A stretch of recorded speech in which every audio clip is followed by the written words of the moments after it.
Assalamualaikum warahmatullahi wabarakatuh.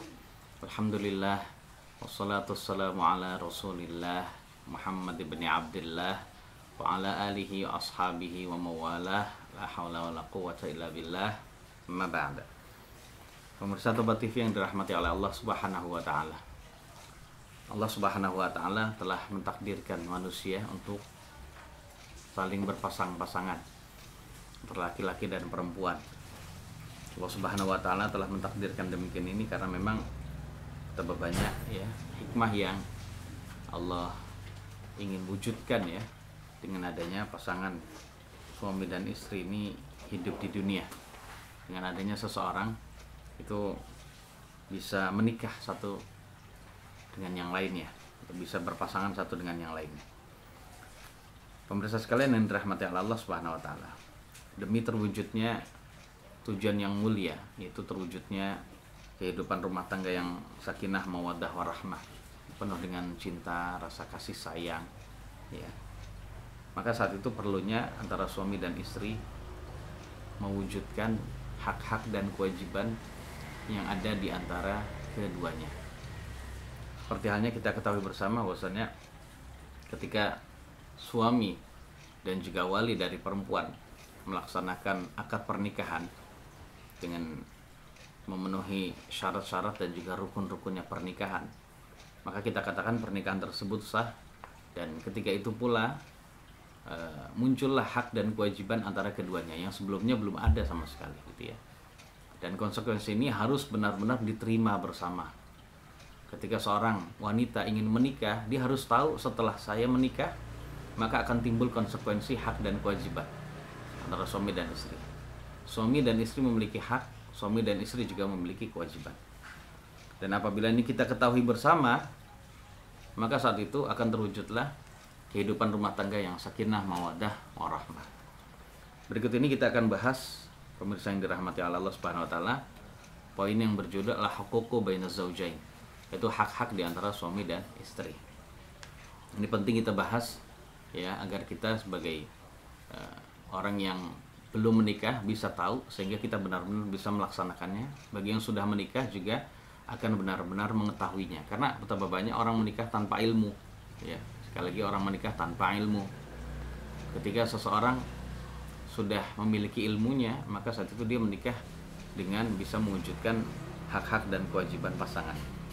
Baik, kita akan menjelaskan. Yang pertama adalah huququz zauji ma'ala zaujatihi. Jadi hak-hak di antara suami dan istri, ada hak-hak yang berkenaan dengan istri, ada hak-hak yang berkenaan dengan sang suami. Yang kita akan bahas dulu adalah hak-hak istri terhadap suaminya. Hak-hak istri terhadap suami, dalam kata lain adalah kewajiban istri kepada suami.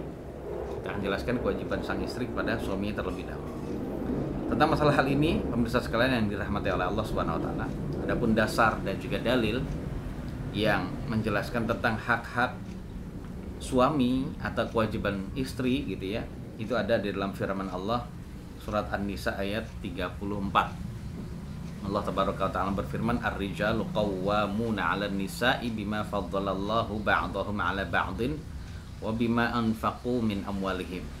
Jadi laki-laki atau kaum laki-laki itu adalah yang mengatur kaum wanita, disebabkan Allah sudah memberikan kelebihan kepada sebagian mereka, mengalahkan sebagian yang lain. Artinya karena memang Allah memberikan kelebihan kepada kaum pria, mengalahkan kaum wanita. Kemudian yang kedua, bima anfaqu min amwalihim, dan sebab yang berikutnya adalah karena kaum wanita itu mendapatkan nafkah, atau kaum laki-laki memberikan nafkah kepada kaum wanita. Karena dua sebab inilah, karena laki-laki memiliki kelebihan ya, memiliki kelebihan yang tidak dimiliki kaum wanita gitu ya. Kemudian kaum laki-laki yang menafkahi kaum wanita, maka dua sebab inilah yang membuat ya, yang membuat laki-laki itu mengatur kaum wanita gitu ya. Fasalihatu qanitatun hafizatun lil ghaibi bima hafizallah. Jadi perempuan-perempuan yang soleh adalah perempuan-perempuan yang tunduk pada aturan-aturan agama Allah Subhanahu wa taala, serta menjaga kemaluannya sebagaimana yang diperintahkan oleh Allah Subhanahu wa taala ya. Seperti itu. Jadi perempuan-perempuan yang soleh adalah perempuan-perempuan yang tunduk kepada aturan Allah dan juga menjaga kemaluannya atau menjaga kehormatannya sesuai dengan perintah Allah. Jadi saat suaminya pergi tetap dia menjaga kehormatan. Dan seterusnya tentang masalah ini silakan antum baca dalam surat An-Nisa ayat 34. Begitu juga tentang hak suami atau kewajiban istri. Ya, ini adalah ada juga di dalam hadis Nabi yang mulia, ya. Dan tentang masalah hak suami ini perlu diingat bahwasanya hak suami terhadap istrinya itu besar sekali. Ini berdasarkan sabda Nabi yang mulia yang diriwayatkan oleh Al-Imam, di antaranya oleh Imam ahli hadis gitu ya, bahwasanya Nabi kita sallallahu alaihi wasallam bersabda, haqquz zauji 'ala zaujatihi allau kanat bihi qurhatun falahisatha ma'adat haqqahu. Jadi haknya suami terhadap istrinya adalah apabila sang suami memiliki luka berarti sakit, sang suami sakit kemudian memiliki luka, lalu sang istri menjilat luka tersebut, maka tetap tidak bisa melaksanakan haknya suami. Jadi artinya sang istri melayani suami dengan penuh kasih sayang, sampai saking merawatnya suami tersebut, lukanya suami itu tidak diolesi dengan kapas tapi dia sendiri menjilati gitu ya. Nah itu kan suami istri mana yang tidak solihah gitu ya, istri mana yang tidak baik, itu adalah istri yang benar-benar tunduk, itu mungkin adalah istri yang nomor 1 yang paling tunduk di dunia. Tapi siapa sangka, kata Nabi, yang demikian itu tetap tidak bisa melaksanakan haknya suami. Jadi hak suami itu sangat besar gitu ya. Ya, sekali lagi hak suami itu sangat besar, bahkan lebih besar dibandingkan haknya istri terhadap suami. Ya, seperti itu keadaannya. Kemudian Nabi juga sallallahu alaihi wasallam bersabda, "Lau kuntu amiran ahadan an yasjuda li ahadin amartu al-mar'ata an tasjuda li zawjiha." Seandainya saya boleh memerintahkan seorang untuk sujud pada seseorang, pada orang lain, maka pasti saya akan perintahkan seorang istri untuk sujud pada suaminya. Tidak dibalik. Suami harus sujud pada istri, tidak, tapi istri harus sujud pada suaminya. Dan juga Allah Subhanahu wa taala telah menjadikan ketaatan sang istri kepada suaminya itu adalah sebab masuk ke dalam surga. Jadi intinya ya, jemaah sekalian yang dirahmati oleh Allah, agar benar-benar kita perhatikan. Kemudian baik, adapun haknya suami terhadap istri, nanti kita akan jelaskan juga haknya istri terhadap suami. Haknya suami terhadap istri yang pertama adalah antuti'ahu fima ya'muruha. Jadi sang istri harus taat. Jadi harus taat kepada suaminya di dalam perintah-perintah suami padanya. Nggak boleh sang istri itu melawan atau tidak menurut pada perintah suaminya, selagi perintah tersebut tidak maksiat gitu ya. Tentang hal ini pemirsa sekalian, ya, Nabi kita SAW pernah didatangi oleh seorang perempuan, dan beliau berkata, beliau SAW bersabda, bertanya kepada perempuan tersebut, "Adzatu zaujin anti?" Wahai perempuan, kamu ini sudah menikah atau belum gitu ya. Kemudian perempuan tersebut, ya, Nabi bertanya gitu, apakah kamu sudah menikah? Perempuan itu berkata, "Na'am, iya saya sudah menikah." Fa inna anti minhu. Dan Nabi bertanya lagi, bagaimana posisimu terhadap suamimu? Sikap kamu terhadap suaminya? Kemudian sang perempuan itu berkata, "Ma'aluhu illa ma'ajaztu anhu." Jadi saya tidak pernah melalaikan haknya suami, kecuali apa yang saya tidak mampu. Kalau saya tidak mampu, ya sudah, berarti saya memang tidak bisa. Jadi selagi saya bisa, saya akan laksanakan hak suami. Masya Allah itu ya, ini perempuan baik. Kemudian Nabi SAW bersabda, "Fakaifa anti lahu fa innahu jannatuki wa naruki."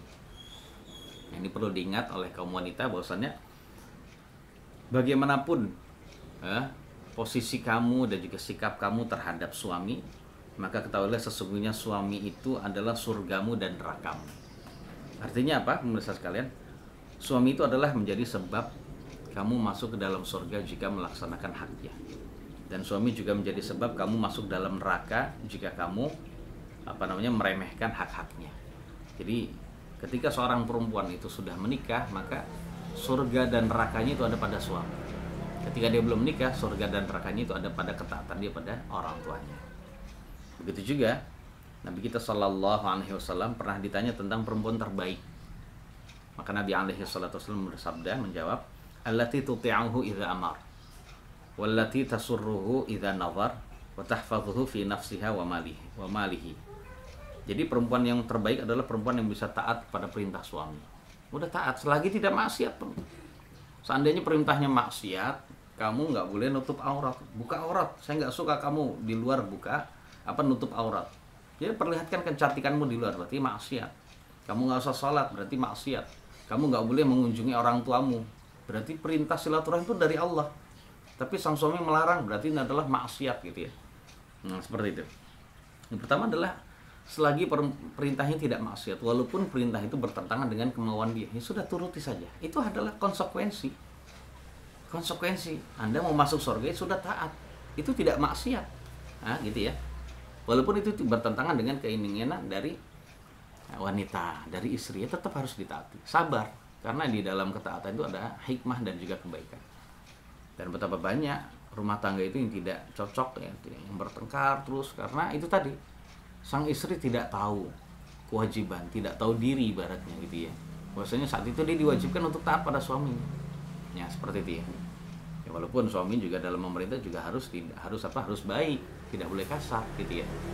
Kemudian yang kedua, perempuan terbaik adalah perempuan yang menyenangkan suaminya ketika suaminya memandang. Berarti menunjukkan sang istri juga harus berhias, memperbaiki penampilan di hadapan suaminya. Nggak harus pakai makeup yang mahal, ya. Yang penting dia berpenampilan yang baik di hadapan suami, menyenangkan gitu ya, jangan cemberut gitu ya. Wa tahfadhuhu fi nafsiha wa malihi. Dan perempuan yang terbaik adalah perempuan yang dapat menjaga suami tersebut di dalam dirinya dan juga di dalam hartanya. Artinya dirinya dijaga kehormatannya walaupun ditinggal pergi suaminya. Begitu juga hartanya suami juga dijaga. Jangan sampai suaminya nggak ada, hartanya dihabisin, dibelanjakan tanpa izin dari suami, ini tidak boleh. Jadi seperti itu ya. Kecuali belanja-belanja yang memang berkenaan dengan kebutuhan sehari-hari silakan. Tapi untuk belanja sesuatu yang memang nggak biasa harus izin suami. Itu termasuk istri yang terbaik. Jadi demikian. Sekali lagi ini adalah apabila sang suami memerintahkan untuk hal-hal yang ma'ruf, yang tidak maksiat ya, seperti itu. Kemudian tentang masalah hal ini ya, bahwasannya Al-Hafidz Ibnu Hajar Al-Asqalani berkata dalam kitab Fathul Bari, walau da'aha az-zawju ila ma'siyatin fa 'alaiha an tamtani', fa in addabaha 'ala dzalika kana al-ithmu 'alaihi. Seandainya sang suami mengajak istri untuk berbuat maksiat, maka kewajiban sang istri untuk menolaknya. Menolak dengan cara yang baik, dikasih tahu gitu ya. Jika sang suami memukulnya, ya memukul sang istri gitu ya, atau memberi pelajaran dengan apapun, didiemin gitu ya, nggak dikasih nafkah karena nggak nurut, atau dipukul bahkan, maka saat itu dosa itu kembali kepada suaminya. Na'udzubillah. Jangan sampai jadi suami seperti itu, ya. Nah, jadi demikian. Jadi istri diperintahkan taat, sang suami juga harus tahu, jangan memerintahkan istri dengan hal-hal yang maksiat. Dan untuk bisa mengetahui maksiat dan tidak maksiat, berarti sang suami dan istri itu harus ngaji, pemirsa sekalian. Ini ada isyarat. Gimana tahu sang istri itu Anda ini maksiat, ini tidak maksiat? Kalau dia tidak ngaji, maka dia bisa jadi akan memberikan alasan gini. Kenapa kamu tidak menutup aurat? Suami saya yang memerintahkan. Ini kan harus taat suami. Ini keliru dia, gitu ya. Jadi seperti itu kadang. Itu yang pertama ya. Yang kedua, antaqarra fil baiti wala takhruju atau wala takhruja illa biiznihi. Sang istri, pemirsa sekalian yang dirahmati Allah Subhanahu wa taala, ini adalah hak suami yang kedua ya. Jadi sang istri harus berada di rumah, menetap di rumah dan tidak boleh keluar dari rumah melainkan dengan izin suami. Ya, karena sang istri kalau sudah menikah berarti saat itu dia berada, ya memang itu adalah hak suami untuk berada di dalam rumah. Kamu udah di rumah aja, jangan banyak keluar. Dan ini adalah hikmahnya sangat banyak. Ketika perempuan itu di dalam rumah, maka fitnah itu akan mengecil gitu ya. Berbeda kalau perempuan itu sering keluar gitu ya. Kalau sering keluar itu akan banyak fitnah gitu. Fitnah itu maksudnya godaan bagi kaum laki-laki. Ya, seperti itu. Walaupun dia ditutup dengan aurat, sama, nggak ada bedanya. Jadi hendaknya dia memperbanyak di dalam rumah. Jadikan rumah itu adalah indah. Dan ini adalah tentu saja menjadi isyarat hendaknya sang suami membuat istrinya betah di rumah dengan apapun itu. Tapi dengan hiburan yang halal. tidak hiburan yang bermaksiat kepada Allah Subhanahu wa taala. Tentang masalah hal ini Allah Subhanahu wa taala berfirman, ya pemirsa sekalian, yaitu dalam firman-Nya itu surat Al-Ahzab ayat 33, wa qarna fi buyutikunna wa la tabarrajna tabarrujal jahiliyatil ula. Dan menetaplah kalian wahai kaum wanita di rumah-rumah kalian. Jangan pengennya keluar mulu, arisan mulu, nyoping mulu gitu ya. Enggak begitu. Dan janganlah kalian keluar rumah ya dengan bertabarruj. Keluar rumah dengan bertabarruj maksudnya menampakkan perhiasan dan aurat seperti yang dilakukan oleh perempuan-perempuan jahiliyah gitu ya. Keluar itu nggak nutup aurat gitu ya. Termasuk kalau bawa perhiasannya dipakai gitu, diperlihatkan, pamer. Udah akhirnya banyak fitnah di kalangan orang-orang jahiliyah, perzinahan ya juga nggak main-main banyaknya gitu ya. Nah, dalam negeri Islam itu tidak boleh demikian. Perempuan itu harus tahu gitu bahwasanya dia pada dasarnya tempat dia di rumah. Jadi dia sebenarnya boleh keluar rumah kecuali kalau dia boleh keluar rumah kalau memang sudah izin dengan suaminya. Nah, seperti itu ya. Nah, Ibnu Taimiyah berkata, Syekhul Islam Ibnu Taimiyah berkata, la yahillu lizaujati an takhruja min baitiha illa biiznihi. Tidak boleh dari ayat ini ya, jelaskan. Sang istri tidak boleh tidak halal bagi istri untuk keluar dari rumahnya gitu ya, kecuali dengan izin suami. Wa idza kharajat min baiti zawjiha bighairi idznihi kanat nashizatan 'asiyatan lillahi wa rasulihi wa mustahiqqatan lil 'uqubati.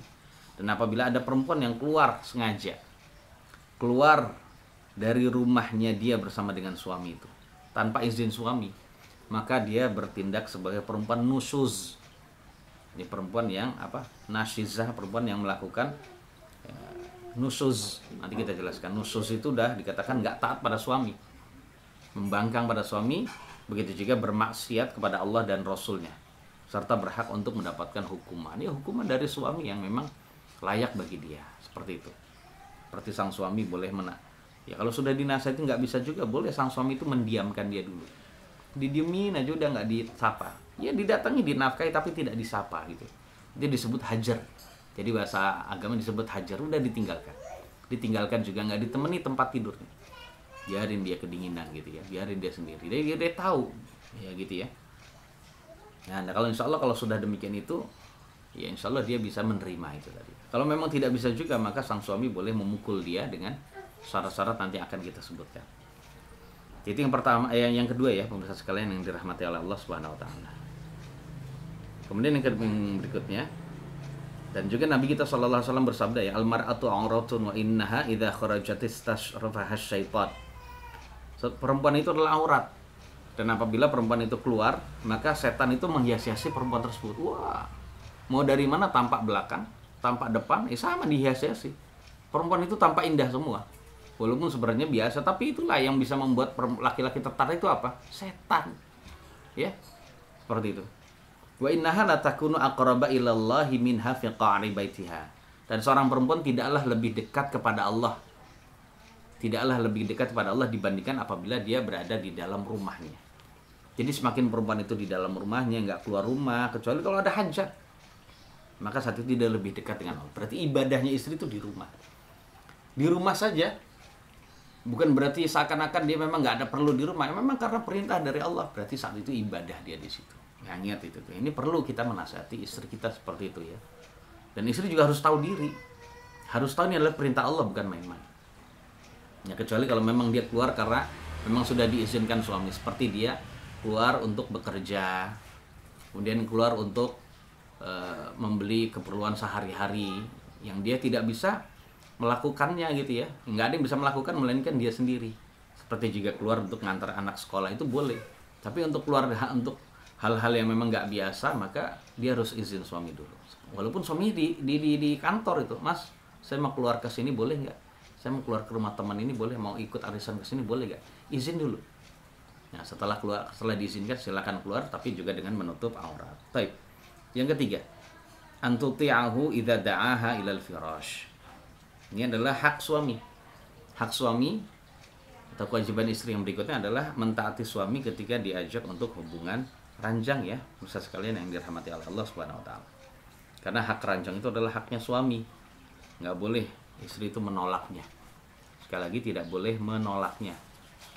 Ini berdasarkan sabda Nabi yang mulia yang diriwayatkan oleh Al-Imam Al-Bukhari dan Muslim gitu ya, dari sahabat Nabi Abu Hurairah, idza da'a ar-rajulu imra'atahu ila firashihi fa abat an taji'a la'anat hal malaikatu hatta tusbih. Jadi apabila ada seorang laki-laki, seorang suami memanggil istrinya untuk urusan ranjang, diajak gitu ya, kemudian dia menolak untuk mendatanginya, maka para malaikat melaknat dia sampai waktu subuh. Jadi kalau nolaknya subuh, malam hari, biasanya nolak ke malam hari gitu ya, maka dia dilaknat sampai subuh. Kalau dia nolaknya pagi hari, berarti dia dilaknat sampai malam. Nah, seperti itu. Berarti kalau dia nolak terus, berarti siang dan malam dilaknat malaikat. Nah, dalam keadaan dia dilaknat malaikat, karena biasanya umumnya suami itu kalau ditolak marah. Suami itu kalau ditolak marah. Nah, kalau dalam keadaan suami marah ya, pemirsa sekalian, maka saat itu para malaikat itu murka. Namun kalau ketika ditolak sang suami itu nggak marah gitu ya, karena itu adalah hak dia, nggak marah, mungkin istri capek gitu ya, maka saat itu ya tidak mengapa bagi dia. Dia tidak berdosa, karena malaikat itu marah karena itu tadi memperhatikan haknya siapa? Haknya suami. Hak suami tidak dipenuhi, maka malaikat itu murka. Jadi malaikat melaknati maksudnya adalah para malaikat mendoakan agar perempuan tersebut jauh dan terusir dari rahmat Allah Subhanahu wa taala. Dan tentu saja pemirsa sekalian yang dirahmati Allah Subhanahu wa taala, hadis yang menyeramkan ini, yang apabila meremehkan hak suami itu menyebabkan sang wanita itu dilaknat oleh malaikat, adalah apabila memang dia sebenarnya mampu untuk melayani suami, tapi dia tidak mau. Nah, seperti itu. Nah, perlu diingat. Dan ini ada konsekuensi. Ketika sang suami itu minta setiap hari dan dia mampu, tidak ada haid, nggak nifas juga, nggak sakit gitu ya, hanya karena kecapean, ini bukan alasan pemirsa sekali.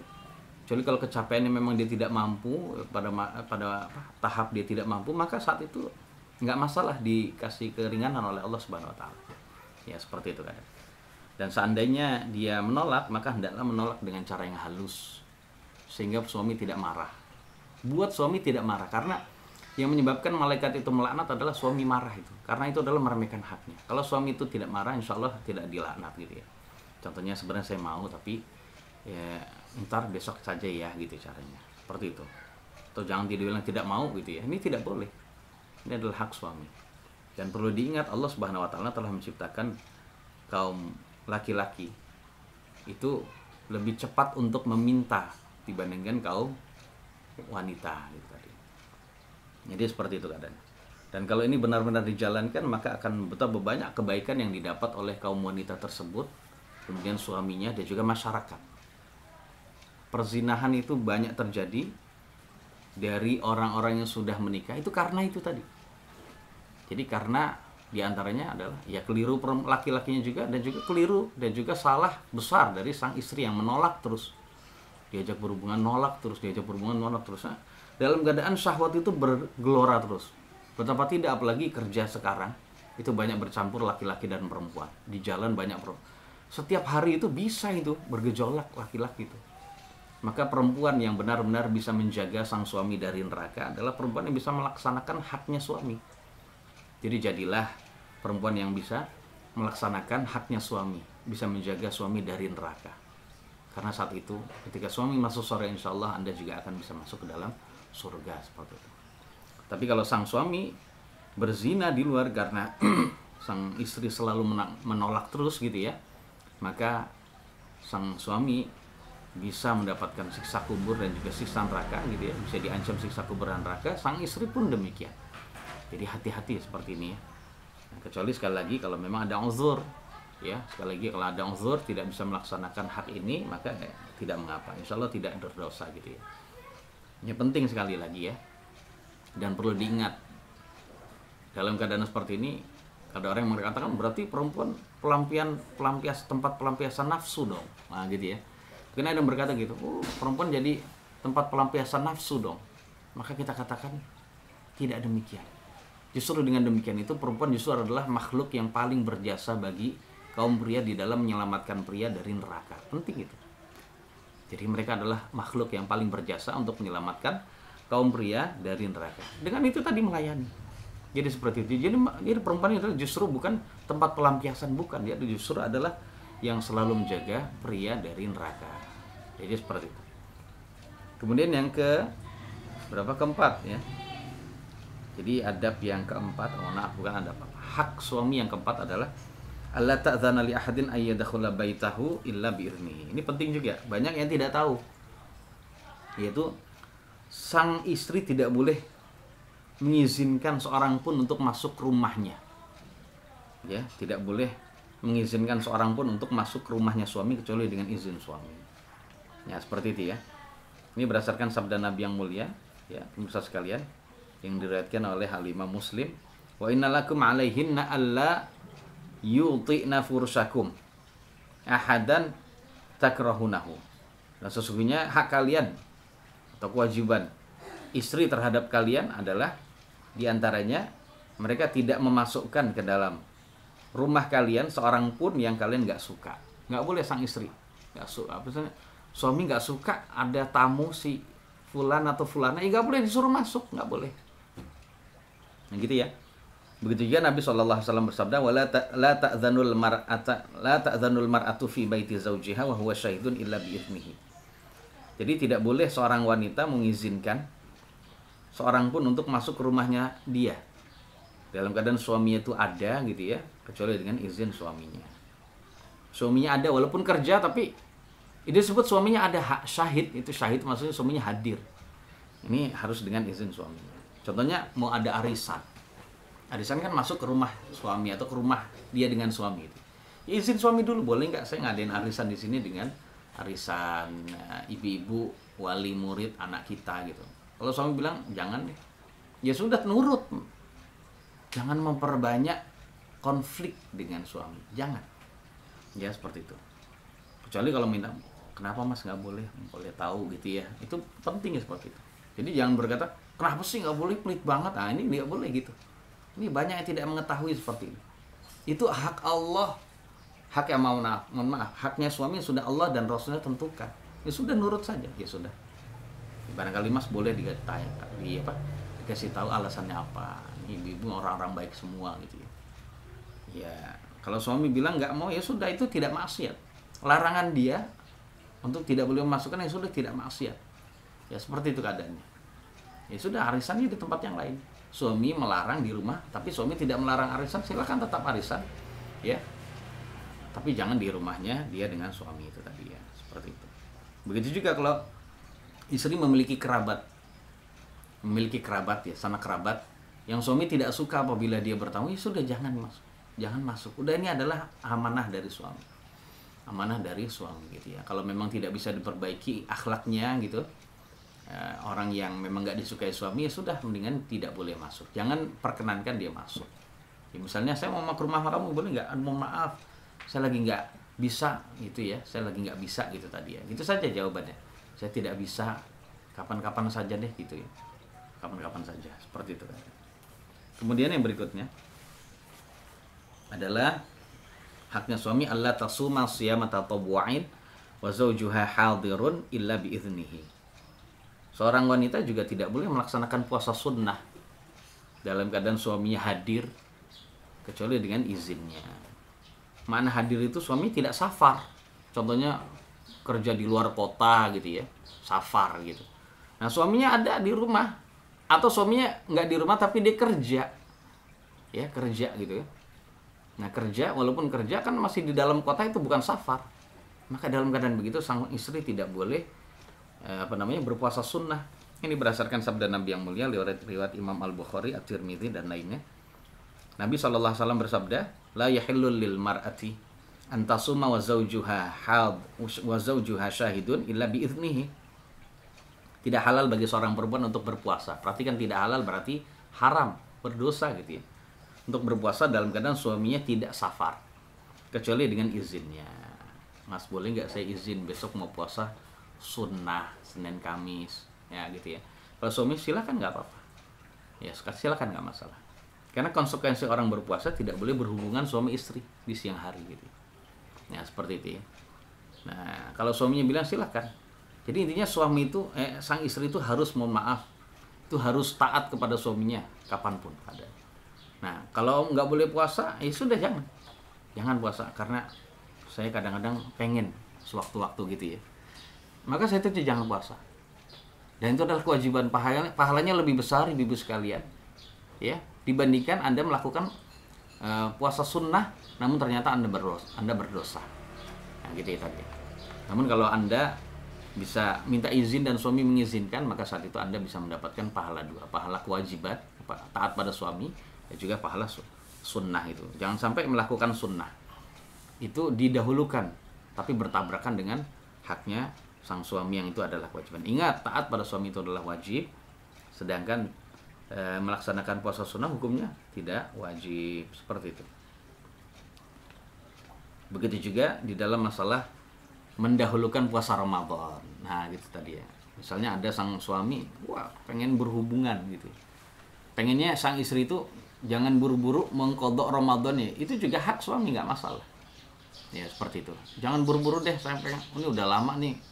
Pas Ramadan saya mempersungguh ibadah, nih pengen berhubungan. Ya nggak apa-apa, udah. Nanti aja mengqadha Ramadannya di masa-masa setelahnya, setelah suami mengizinkan gitu ya. Jadi karena waktunya luas pemirsa sekalian, jadi ya itu tadi ya, sabar gitu ya, seperti itu. Kemudian yang berikutnya ya, haknya suami yang keenam adalah alla tunfiqa min malihi illa biiznihi walau biniyati shadaqah. Jadi sang istri tidak boleh membelanjakan hak sebagian dari hartanya suami kecuali dengan izin suami. Sekali lagi, dengan izin suami. Nabi kita sallallahu alaihi wasallam bersabda, la tunfiqu imra'atun syai'an min baiti zawjiha illa biizni zawjiha. Seorang perempuan tidak boleh membelanjakan sedikit pun dari harta yang ada di rumah suaminya kecuali dengan izin suaminya. Izin suaminya itu izin baik secara terang-terangan, ya silakan kamu belanjakan itu, silakan kamu beli ini dan itu. Atau izin secara isyarat.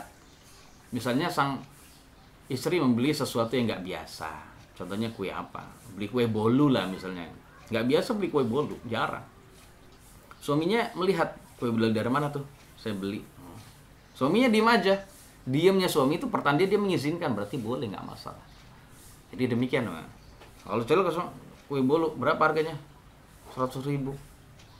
Besok jangan beli lagi. Gitu, berarti jangan gitu ya, seperti itu. Ingat, karena umumnya pemirsa sekalian, umumnya adalah ketika sang istri membelanjakan sesuatu ini dan itu adalah karena dari uang suami. Ya, jadi harus izin suami. Kecuali kalau istri punya pekerjaan sendiri, dia punya penghasilan sendiri, silakan dia membelanjakan semaunya. Ya, jadi seperti itu ya. Dia perlu, walaupun dia niatkan sedekah, harus izin dulu suami. Ingat, Nabi kita sallallahu alaihi wasallam, jadi agar menjadi pahala, Nabi kita sallallahu alaihi wasallam pernah bersabda, pemirsa sekalian, ya, idza anfaqatil mar'atu min ta'ami zawjiha ghaira mufsidatin kana laha ajruha bima anfaqat wa li zawjiha ajruhu bima iktasab wa lil khazini mithlu dzalika la yanqusu ba'dhuhum min ajri ba'din syai'a. Ya. Apabila ada seorang wanita, seorang istri membelanjakan sebagian dari makanan atau mensedekahkan sebagian dari makanan yang ada di rumah suaminya, tanpa merusak, maksudnya tanpa menghabiskan. Jadi dia hanya membelanjakan sedikit saja, sedekah sedikit, sedekah 5.000, sedekah sebungkus makan, itu kan sedikit itu. Apalagi orang yang cukup gitu ya, sedikit. Dan sisanya masih banyak untuk suami dan anak. Maka sang istri mendapatkan pahala akan nafkah dan sedekah tersebut karena dia yang memang membelanjakan. Sang suami pun dapat pahala karena dia menghasilkan harta itu. Pembantunya juga dapat karena dia yang membantu istri untuk menyiapkan ini dan itu, membuat makanan dan sebagainya. Nah, masing-masing tidak mengurangi pahala yang lainnya. Istilahnya sama-sama sempurna pahalanya. Jadi gitu ya. Bukan karena pembantu dikasih, ini karenanya Pak suami dapat, istri dapat, pembantu dapat. Akhirnya pahala suami dan pahala istri berkurang. Oh enggak. Karena Allah itu maha kaya akan keutamaan dan juga rezeki serta pahala dan kebaikan. Jadi untuk memberi pahala sempurna 100 bagi Allah bisa. Seperti itu ya. Jadi untuk sedekah sedikit tidak mengapa. Yang tidak boleh itu adalah sedekah yang banyak gitu ya, yang bisa menyebabkan, ya Allah, kita nggak cukup ya. Uang kita nih untuk sebulan ini kalau kamu belanjakan segitu. Udah dikasih lagi aneh contohnya. Kalau suami tidak izinkan tidak mengapa. Tidak boleh, maaf. Tidak boleh gitu ya. Wallahu alam. Kemudian yang berikutnya pemirsa sekalian, hak yang ketujuh adalah antakuma bi khidmatihi wa khidmati auladihi. Kewajiban sang istri adalah melayani suami dan juga melayani anak-anaknya suami. Jadi makna anaknya suami adalah anak dia bersama dengan suaminya atau anaknya suami. Karena bisa jadi dia menikahi duda yang bawa anak gitu ya. Nah, dalam keadaan begitu jangan menjadi ibu tiri yang jahat. Nah, seperti itu ya. Jadi ketika suaminya nggak ada, anak tirinya dihajar, tampar, nggak dikasih makan gitu ya. Nah, awas kamu lapor ayahmu. Ini nggak boleh itu. Ini adalah amanat yang dititipkan. Suaminya kerja, ini adalah amanat, adalah anak Anda juga gitu. Jadi pemirsa sekalian yang dirahmati oleh Allah Subhanahu wa taala. Jadi adalah di antara kewajiban sang istri ada yaitu melayani suaminya dan juga anak-anaknya. Apa makna melayani suami? Ya melayani dalam masalah makannya, minumnya gitu ya. Suami ingin ini dan itu ya sudah dilayani seperti itu. Karena pada hakikatnya itu adalah kemuliaan sang istri seperti itu.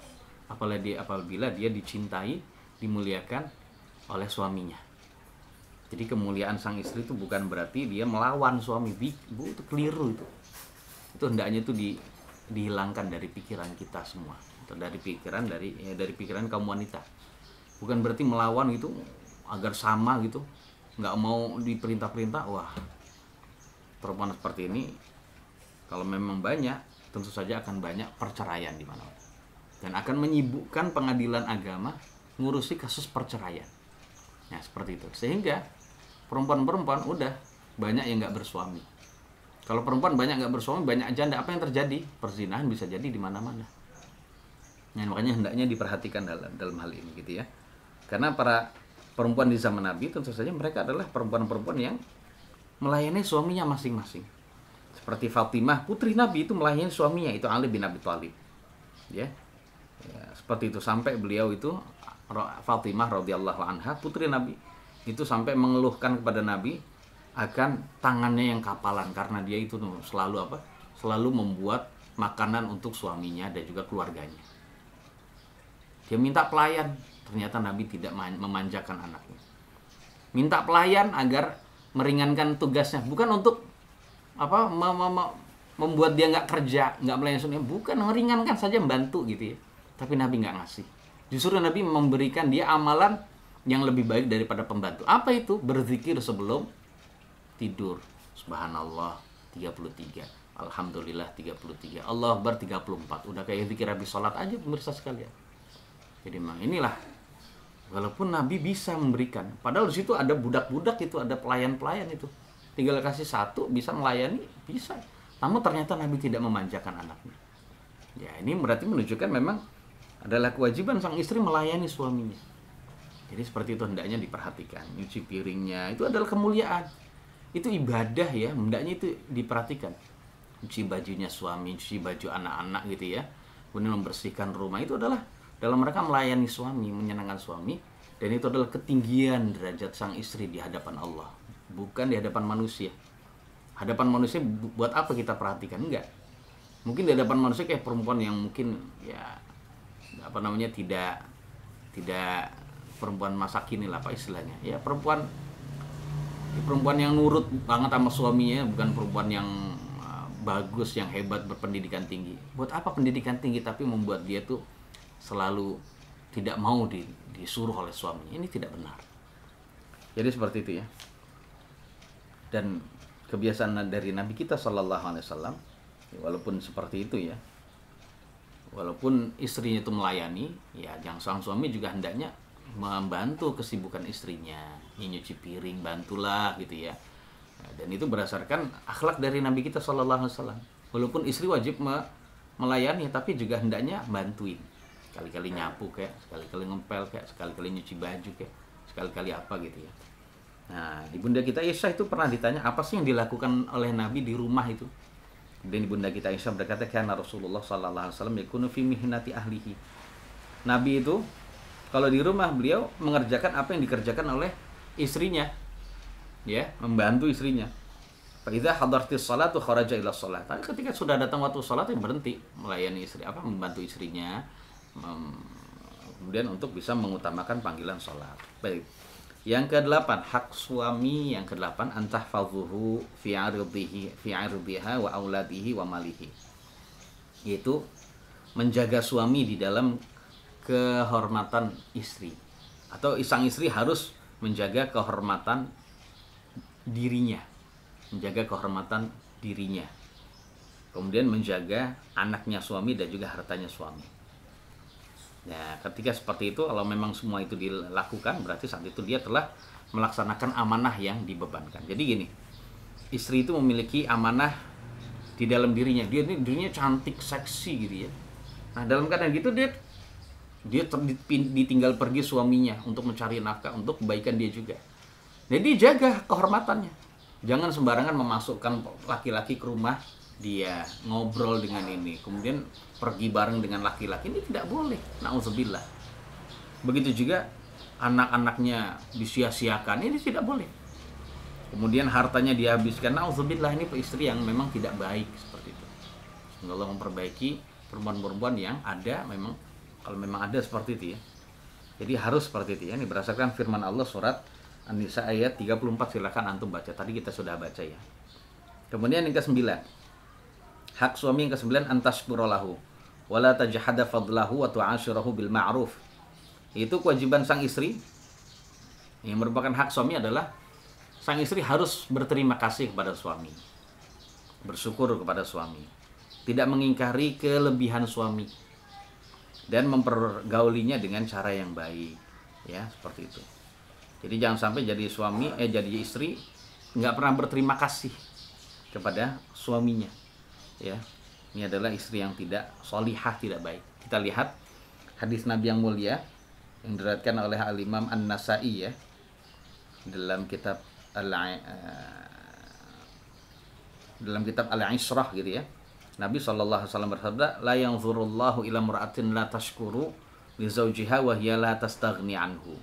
Allah Subhanahu wa taala tidak akan memandang dengan pandangan rahmat kepada seorang istri yang tidak bersyukur, tidak berterima kasih kepada suaminya. Jadi Allah murka kepada istri yang tidak bersyukur pada suaminya. Ya, dalam keadaan dia masih membutuhkan suami. Butuh suami, tapi dia nggak bersyukur pada suaminya, dia tidak boleh. Karena saat itu akan menyebabkan dia dibenci oleh Allah Subhanahu wa taala. Dan perlu diingat, suami yang Anda pilih dulu, Anda nikahi tanpa ada paksaan. Kan Anda nggak dipaksa nikah dengan dia. Ya harus ingat, Anda harus menerima dia apa adanya. Menerima saat awal nikah sampai akhir usia Anda gitu ya. Atau sampai akhir usia dia. Harus menerima gitu ya. Termasuk ketika dia hanya diberi rezeki oleh Allah sedikit, ya sudah diterima gitu ya. Termasuk juga dia memiliki kekurangan dan kelebihan, harus diterima gitu ya. Jadi jangan karena ada kekurangan, ternyata kekurangan ini membuat dia tidak mengakui kelebihan suami, ini tidak boleh. Dosa besar gitu ya. Bahkan menyebabkan sang istri menjadi penghuni neraka. Kita lihat hadis Nabi yang mulia. Jadi hendaknya ibu-ibu dan juga kaum wanita mendengarkan hadis Nabi yang mulia ini ya. Nabi kita SAW bersabda dalam hadis yang sahih riwayat Imam Al-Bukhari dan Muslim, wa ra'aitun nara lam ara kal yaumi manzaran qattu. Jadi saya juga telah melihat neraka. Dan saya tidak pernah melihat pemandangan yang lebih mencekam, lebih mengerikan dibandingkan pemandangan hari ini tentang neraka. Wa ra'aitu aktsar ahlihan nisa. Dan saya telah melihat kebanyakan penghuni neraka itu adalah kaum wanita. Qalu lima ya Rasulullah. Mereka bertanya, kenapa wahai Rasulullah kok bisa perempuan itu menjadi penghuni yang paling banyak? Qala bi kufrihinna. Nabi bersabda, karena mereka kufur. Karena mereka kufur gitu ya. Qila, ditanya lagi, yakfurna billah. Apakah mereka kufur kepada Allah sehingga masuk neraka gitu ya? Qala yakfurnal ashir wa yakfurnal ihsan. Lau ahsanta ila ihdahunna ad-dahra famar'at minka syai'an qalat ma ra'aitu minka khairan qat. Jadi Nabi bersabda, oh bukan, mereka nggak kufur pada Allah dan Rasul. Hak Allah dan Rasulnya dilaksanakan, ibadahnya rajin. Tapi mereka kufur kepada suami dan kufur kepada kebaikan yang diberikan oleh suami. ya, nggak ngakui gitu ya. Sebagai contoh, seandainya kamu berbuat baik pada salah satu istri kalian itu dalam masa yang lama gitu ya, kemudian dia melihat satu perkara saja dari kamu yang dia tidak suka gitu. Contohnya kamu poligami lah gitu. Kemudian istri itu berkata, Mas, ma ra'aitu minka khairan qat. Saya tidak pernah melihat kebaikan sama sekali pada dirimu, Mas. Kebaikanmu nggak ada, Mas, itu ada. Kamu nggak pernah memberikan saya kebaikan. Oh, begitu. Padahal selama ini dia bisa makan enak itu, bisa mendapatkan anak itu dari mana? Suami itu. Dari Allah dilewatkan kepada suami gitu ya. Jadi berarti dia mengingkar. Inilah yang menyebabkan sang perempuan masuk neraka. Ya, seperti itu. Hendaknya bersyukur kepada Allah, kemudian berterima kasih kepada suami. Nah, syukur kepada suami tentu saja adalah tidak hanya dengan lisan saja. Ya, makasih Mas ya sudah dikasih. Nggak hanya begitu, tapi hatinya dongkol, dikit banget sih gitu. Nggak boleh. Tapi yang dimaksud itu juga tidak hanya sekedar lisan, tapi juga menampakkan kegembiraan, ya. Kemudian kegembiraan, kenyamanan gitu ya. Ya, menjalani hidup bersama dengan dia. Ya, tetap melaksanakan haknya suami, walaupun dan tidak mengeluhkan. Masya Allah, ini perempuan yang mahal begini.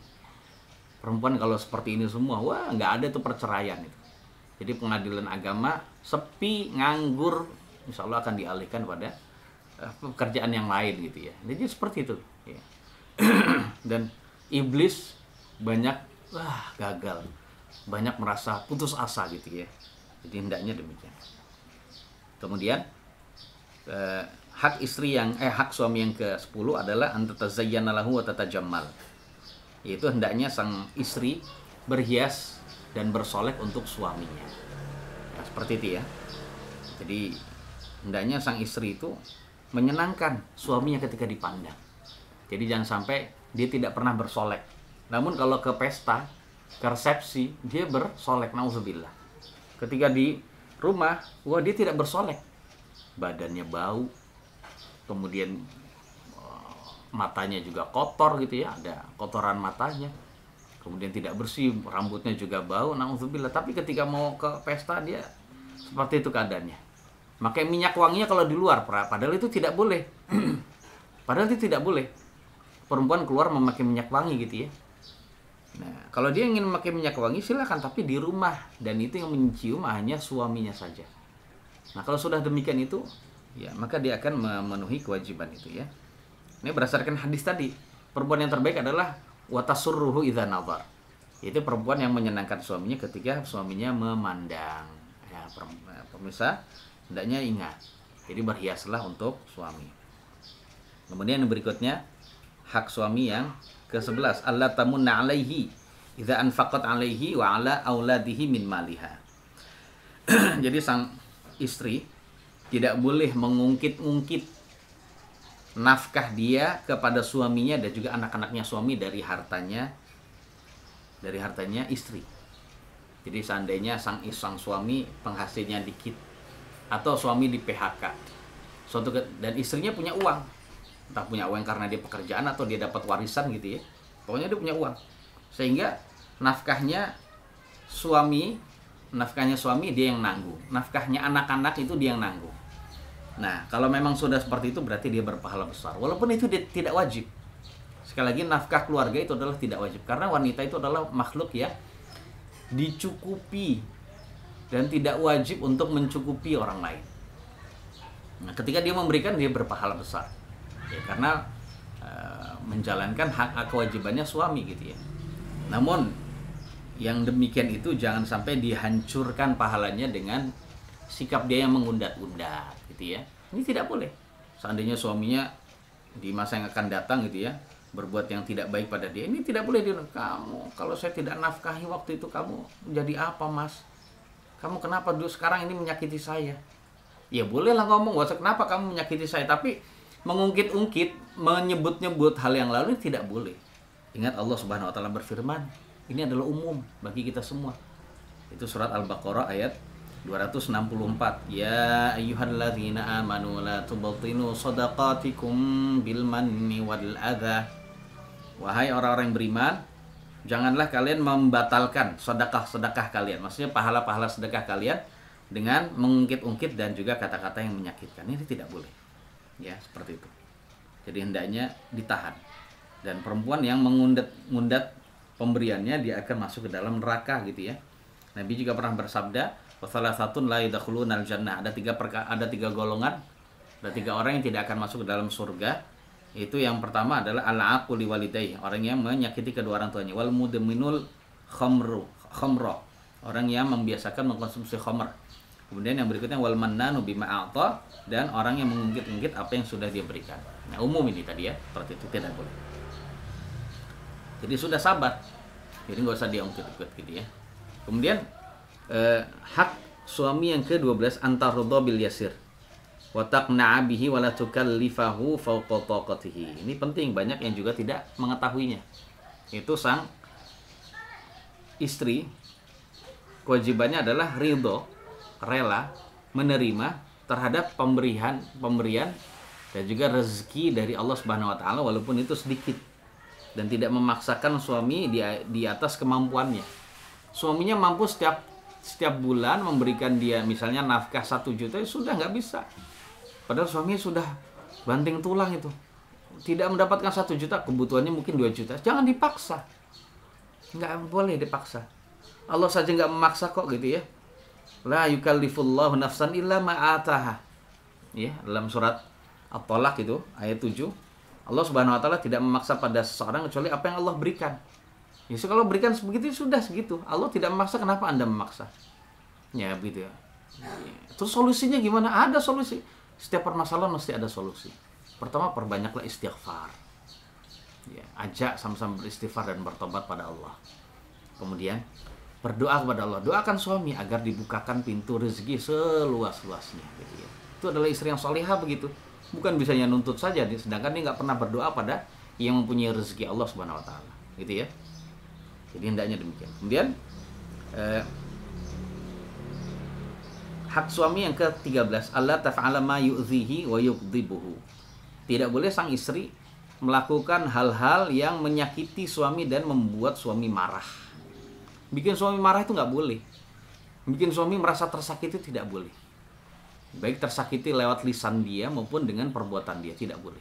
Wah, misalnya istrinya itu adalah ahli bela diri. Suaminya nggak pernah belajar bela diri. Itu suamimu gitu ya. Ini suami Anda, wahai kaum wanita. Dalam keadaan begitu, suaminya nggak cocok, setuju, langsung dulu keluarkan jurus karatenya misalnya. Langsung ditekuk-tekuk semuanya, langsung kecengklak suaminya. Ini nggak boleh. Atau mungkin dia bukan ahli bela diri, tapi dia menyakiti suami dengan sesuatu yang lebih menyakiti daripada dipukul, yaitu dengan lisannya. Ini hati-hati. Ingat, ini adalah perbuatan yang diharamkan oleh Allah Subhanahu wa taala. Sampai penghuni langit nanti akan membela. Jangan sampai ada penghuni langit nanti yang membela suaminya kalau suaminya yang disakiti. Ingat Nabi kita sallallahu alaihi wasallam bersabda dalam hadis yang hasan gitu ya, dengan sanad yang hasan diriwayatkan oleh Imam At-Tirmidzi dan Ibnu Majah, Nabi kita sallallahu alaihi wasallam bersabda, la tu'dhi imra'atun zawjaha fid dunya illa qalat zawjatuhu minal huril 'ain la tu'dhi qatalakillah fa innama huwa dakhilun 'indaki yushiku an yufariqaki ilaina. Tidaklah seorang perempuan di dunia menyakiti suaminya, melainkan para bidadari yang jelita matanya di surga itu berkata kepada dia. Wow, bidadari mengetahui gitu ya. Jadi bidadari di surga itu tahu ya, berkata kepada sang istri yang menyakiti suaminya, jangan kamu sakiti dia, semoga Allah melaknati kamu, karena sesungguhnya dia itu hanya sebentar bersama kamu gitu ya. Hanya sebentar bersama dengan kamu, nggak lama dia akan memisahi kamu dan kembali kepada kami. Itu suami saya juga itu, gitu ya. Jadi dibela suaminya gitu ya. Maksudnya dibela laki-laki yang nanti akan menjadi suaminya. Hati-hati gitu ya. Nah, di sini menunjukkan bahwasanya kata ulama ya, hadis tentang hadis ini, begitu juga hadis tentang para malaikat melaknat istri yang menolak berhubungan suaminya gitu ya, dengan suaminya. Ini menunjukkan bahwasannya penghuni langit, misal sekalian, itu bisa mengetahui perbuatan-perbuatan penghuni dunia. Nah, hati-hati itu. Sehingga mereka bisa memuji dan melaknat. Makanya hati-hati seperti itu. Kemudian yang berikutnya yang keempat, kewajiban istri yang keempat atau hak suami yang ke-14, maaf. Hak suami yang ke-14 yaitu antuhsina muamalata walidayhi wa aqaribihi, yaitu sang istri harus berlaku baik, ya. Berlaku baik dan juga bergaul baik dengan kedua orang tuanya suami dan juga kerabat-kerabatnya suami. Jadi jangan sampai dia baiknya pada suaminya saja, kepada mertuanya nggak cocok, berantem terus, sehingga menyebabkan sang suami itu dilema, pilih orang tua atau istriku. Kalau pilih orang tua, istriku marah. Kalau pilih istri, saya masuk neraka. Lu bingung dia, gitu ya. Dan dalam keadaan seperti itu, sang istri tidak boleh sabar, karena hakikatnya mertuanya mirip juga dengan orang tua. Sabar, jadi berbuat baiklah, gitu ya. Layani itu tadi. Termasuk juga apabila sang suami ingin merawat orang tuanya di rumahnya, ya sudah, itu adalah kewajiban. Bantu suami untuk masuk surga dengan merawat orang tuanya di rumahnya. Karena nanti ketika anak masuk surga, suami masuk surga karena merawat orang tuanya, maka Anda juga akan masuk surga, wahai kaum wanita, gitu ya. Jadi jangan sampai hanya baik. Karena yang demikian itu kata ulama adalah termasuk perbuatan baik, kesempurnaan dari perbuatan baik terhadap suami. Ya, seperti itu. Ingat ini. Jangan sampai sang suami merasa dilema. Kemudian yang ke-15 yaitu hak yang ke-15, antahris ala al-hayati ma'ahu fala tatlub at-talaqa li ghairi sababin syar'i. Sang istri tidak boleh, ya, sang istri harus memiliki cita-cita untuk hidup bersamanya. Jadi harus hidup bersamanya. Tidak boleh menuntut talak, ya, tidak boleh menuntut cerai tanpa sebab yang syar'i. Ya udah, jangan-jangan minta cerai. Yang dikit-dikit minta cerai, ini tidak boleh seperti itu ya. Jadi harus sabar. Dan tidak boleh menuntut cerai. Nah, perempuan yang dikit-dikit minta cerai padahal dia tidak disakiti, kemudian dia tidak dirugikan, masih dikasih nafkah, masih diperbaiki, gitu ya. Maka perempuan yang seperti itu yang meminta cerai, dia tidak bisa mencium baunya surga. Kita lihat hadis Nabi yang mulia riwayat Imam At-Tirmidzi, Abu Daud, Ibnu Majah. Ayyuma mar'atin salat zaujaha talaqan fi ghairi ma ba'sin atau min ghairi ma ba'sin fa haramun 'alaiha raihatul jannah. Perempuan mana saja yang meminta cerai, menuntut talak kepada suaminya dalam keadaan tidak mengalami bahaya juga enggak, rugi juga enggak, maka haram baunya surga bagi dia. Haram baunya surga. Baunya surganya enggak kecium, apalagi dia masuk ke dalam surga. Karena kenikmatan orang yang mau masuk surga nyium dulu baunya. Kalau kita mau masuk McD misalnya, pemirsa sekalian, masuk tempat makan gitu ya, tempat makan apa gitu, ayam misalnya, maka sebelum masuk itu kita sudah mencium aromanya yang wah terbayang. Itu baru aromanya udah nikmat, apalagi kita masuk. Begitu juga orang ahli surga, dalam jarak perjalanan sangat jauh itu bisa mencium baunya sebelum dia masuk dalam surga. Dah, perempuan seperti ini nggak nyium baunya, apalagi masuk, gitu ya. Kemudian yang terakhir, jadi hendaknya seperti itu, jangan nuntut dikit-dikit nuntut cerai, sabar. Jadi ketika Anda telah memilih dia, maka Anda konsekuensinya juga harus sabar hidup bersama dia, gitu ya. Karena sabar itu memperbesar pahala. Dan yang terakhir adalah an tuhidda alaihi idza mata arba'ata ashhuri wa asra. Ya. Termasuk hak suami. Ketika suami sudah tiada, masih tetap ada hak ya, ibu sekalian, pemirsa sekalian, yaitu sang istri tidak boleh berhias. Ya, tidak boleh berdandan dalam rangka berkabung karena habis kematian suami selama 4 bulan 10 hari. Dan ini yang disebut masa iddah. Jadi kalau suami sudah meninggal, sang istri mengalami masa iddah atau menjalani masa iddah selama 4 bulan 10 hari. Dalam masa iddah dia tidak boleh keluar rumah kecuali untuk hal-hal yang memang. Jadi ketika seorang perempuan nggak boleh keluar rumah, gitu ya, ini adalah masalah hal ini juga sama. Ya, dia tidak boleh keluar rumah kecuali hal-hal yang memang dia harus lakukan di luar rumah. Nah, gitu ya. Seperti itu. Kemudian dia juga tidak boleh berhias, walaupun memakai bedak saja tidak boleh. Memakai celak itu nggak boleh, pemirsa. Seandainya dia keluar dalam keadaan ya menutup aurat, tapi tidak boleh memakai sedikit pun perhiasan, nggak boleh. Karena itu adalah perintah dari Nabi kita SAW. Harus, orang Jawa bilang ngusut. Ya, ngusut itu adalah tidak berhias, tidak berdandan. Bahasa hadisnya disebut ihdad, dan itu adalah keharaman ya bagi kaum wanita yang melakukan demikian. wajib dilakukan kalau memang sudah mengalami meninggalnya suami demikian. Karena itu tadi untuk menjalankan haknya suami walaupun suami sudah tiada. Itulah wallahu alam bishawab, ya, hal-hal yang berkenaan dengan kewajiban sang istri atau haknya suami. Insya Allah kita akan jelaskan hak-haknya istri dan juga termasuk kewajiban suami dalam kesempatan yang akan datang. Semoga Allah memberikan manfaat dan memberikan taufik kepada perempuan-perempuan, ya, dari kaum wanita muslimah untuk bisa melaksanakan haknya suami sehingga mereka mudah untuk masuk ke dalam surga dan terhindar dari neraka. Ada kekurangannya, mohon maaf. Subhanakallahumma bihamdika asyhadu an la ilaha illa anta astaghfiruka wa atubu ilaik. Assalamualaikum warahmatullahi wabarakatuh.